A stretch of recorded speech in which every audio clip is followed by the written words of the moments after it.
Colin Archi and his wife Karen planned to settle down on a small avocado farm in Valley Centre after he left the Marine Corps. It's an idyllic location, but they soon realized they couldn't make a go of it with water bills of more than $1,000 a month. They cut down some of their trees, built greenhouses, and started an organic hydroponic herb growing operation. Now they can't grow enough basil to meet the demand from places like Whole Foods and Jimbo's. Colin Archi is convinced they've found a niche that fulfills a national need to maintain food security at a time when many family farmers are retiring. They want to teach the skills they've learned to other Marines coming out of the service.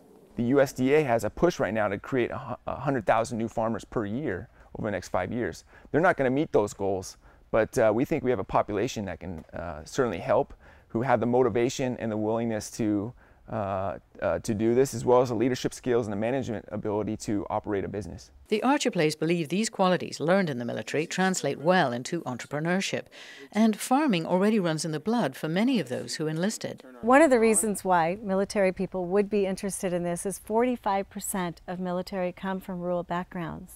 So not only do they have that in their roots, but that's also a place where they can kind of come back to and feel normal. Feel good about themselves. The couple has started to offer classes through a local community college to help other Marines make the leap from active duty to self-supporting civilian. The big barn on the property serves as the classroom. And be able to get feedback from people. Mike D'Alba will be out of the Marine Corps next month. He heard about this class during a transition assistance program on base. He and his wife Stephanie are planning to go back to his family's farm in Northern California.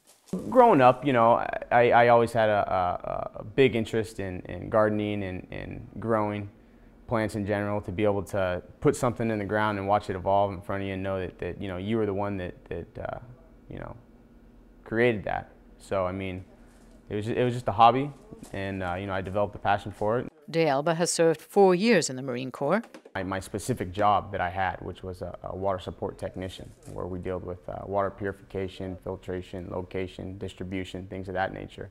A great background for hydroponic gardening. Now he's learning how to check things like pH balance and nutrient levels in the water that feeds the hydroponic system. So, I mean, it's not getting oxygenated, it's not getting water. Matt Holtzman, on the other hand, was a city boy. He was a systems engineer for 5 years in the Marine Corps and is already being wooed by companies like IBM, but he has other plans. I would like to be an aquaponic farmer, which is the marriage of aquaculture and hydroponics. So we raise fish that provide our nutrient for the water that then goes to the plants in the hydroponic system.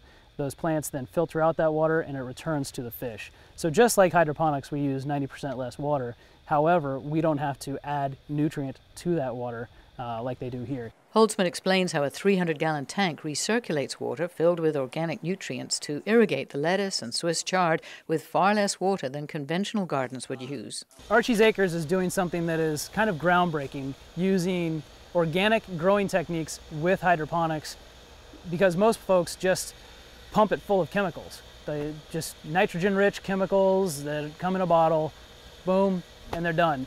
Here we actually brew our own compost tea that is made out of worm castings, fish meal, cocoa coir, a whole bunch of things that just stew overnight, or actually for a couple days, and then we throw it into the reservoir. The students are also learning irrigation techniques to minimize water use in the field. I kind of tied together managing our natural resources, national security, and I'm a techno geek, so that's where the aquaponics kind of fits in for me. Holtzman knows he has a challenge ahead. He's breaking into a new field and he'll need financing and business smarts. But he and the other students in the course are also preparing business plans so they can pitch their ideas to potential backers and retail outlets that sell organic produce. It's hydroponically grown. The prospect of an indoor job doesn't motivate these students after their years serving with the Marines in a very different kind of field. Right, that's one of the other great things about the Marine Corps. You're always outside working with your hands, and this gives us an opportunity to get back to the land and continue working with our hands outside, which is just great work.